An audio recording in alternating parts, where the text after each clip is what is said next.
ਕਦੇ ਅੰਬਰ ਕਲਾਵੇ ਵਿੱਚ ਕਦੇ ਬਸ ਕਿਣਕੇ ਮਾਤਰ ਹਾਂ। ਕਦੇ ਅੰਬਰ ਕਲਾਵੇ ਵਿੱਚ ਕਦੇ ਬਸ ਕਿਣਕੇ ਮਾਤਰ ਹਾਂ।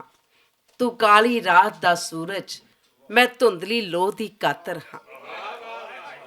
ਜੀਣ ਦੀ ਆਰਜ਼ੂ ਕੁਰਬਾਨ ਕਰਕੇ ਜੀ ਨਹੀਂ ਹੁੰਦਾ, ਜੋ ख्वाबां ਦੇ ਖੰਭ ਦੇਵੇ। ਜਿਉਂਦੀ ਰੰਗਮੰਚ ਖਾਤਰ ਹਾਂ, ਜਿਉਂਦੀ ਰੰਗਮੰਚ ਖਾਤਰ ਹਾਂ। ਮੈਨੂੰ ਰੰਗਮੰਚ ਨੇ ਹੀ ਦੁਨੀਆ ਦਿਖਾਈ ਹੈ। ਮੈਨੂੰ ਰੰਗਮੰਚ ਨੇ ਹੀ ਪਾਕਿਸਤਾਨ ਦਿਖਾਇਆ ਹੈ, ਲਾਹੌਰ ਦਿਖਾਇਆ ਹੈ। ਮੈਂ ਸ਼ੁਕਰਗੁਜ਼ਾਰ ਹਾਂ ਮੇਰੇ ਪਿਤਾ ਸ਼੍ਰੀ ਦਾ, ਫਾਦਰ ਸਾਹਿਬ ਦਾ, ਜਿਨ੍ਹਾਂ ਨੇ ਮੈਨੂੰ ਰੰਗਮੰਚ ਦੀ ਦੁਨੀਆ ਨਾਲ ਜੋੜਿਆ। ਅਤੇ ਇੱਕ ਹੋਰ ਰਿਸ਼ਤਾ ਹੈ ਲਾਹੌਰ ਦੇ ਨਾਲ ਮੇਰਾ, ਕਿ ਮੇਰੇ ਫਾਦਰ ਸਾਹਿਬ ਦਾ ਜਨਮ ਵੀ ਲਾਹੌਰ ਦਾ ਹੈ ਅਤੇ ਮੇਰੇ ਦਾਦਕੇ ਨੇ ਇਹ। ਮੈਂ ਮਹਿਸੂਸ ਕਰਦੀ ਹਾਂ ਕਿ ਮੇਰਾ ਆਪਣਾ ਘਰ ਹੈ, ਮੇਰੇ ਦਾਦਕੇ ਨੇ, ਮੇਰਾ ਪਰਿਵਾਰ ਹੈ ਸਾਰੇ ਦਾ ਸਾਰਾ ਇਹ।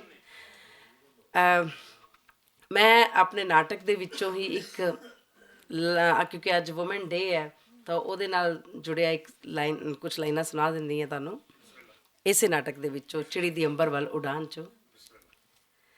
ਨਹੀਂ ਦੁਸ਼ਮਣੀ ਕਿਸੇ ਦੇ ਸੰਗ ਮੇਰੀ, ਮਰਦ ਜਾਤ ਦੇ ਨਾਲ ਨਹੀਂ ਜੰਗ ਮੇਰੀ। ਇਹ ਤਾਂ ਜੰਗ ਹੈ ਕਦਰਾਂ ਤੇ ਕੀਮਤਾਂ ਦੀ, ਜੰਗ ਬਲ ਦੇ ਹੰਝੂਆਂ ਤੇ ਹੌਕਿਆਂ ਦੀ। ਜੰਗ ਮੌਸਮ ਆਜ਼ਾਦ ਵਿੱਚ ਜੀਣ ਖਾਤਰ, ਜੰਗ ਕਾਬਜ਼ਾਂ ਸੰਗ, ਜੰਗ ਸ਼ੋਸ਼ਣਾ ਸੰਗ, ਜੰਗ ਰਾਵਣਾ ਤੇ ਦੁਸ਼ਾਸਨਾਂ ਸੰਗ। ਮੈਂ ਸਾਥਣ ਹਾਂ, ਮੈਂ ਸਾਥਣ ਹਾਂ ਸਫ਼ਰ ਦੇ ਵਿੱਚ ਤੇਰੀ, ਤੇ ਬਰਾਬਰ ਦਾ ਸਾਥ ਹੀ ਮੰਗਦੀ ਹਾਂ। ਚਾਹਾਂ ਮੌਲਣਾ ਵਿਗਸਣਾ ਵਾਂਗ ਤੁਹਾਡੇ, ਖੁੱਲ੍ਹਾ ਤਰਤ ਆਕਾਸ਼ ਹੀ ਮੰਗਦੀ ਹਾਂ, ਖੁੱਲ੍ਹਾ ਤਰਤ ਆਕਾਸ਼ ਹੀ ਮੰਗਦੀ ਹਾਂ।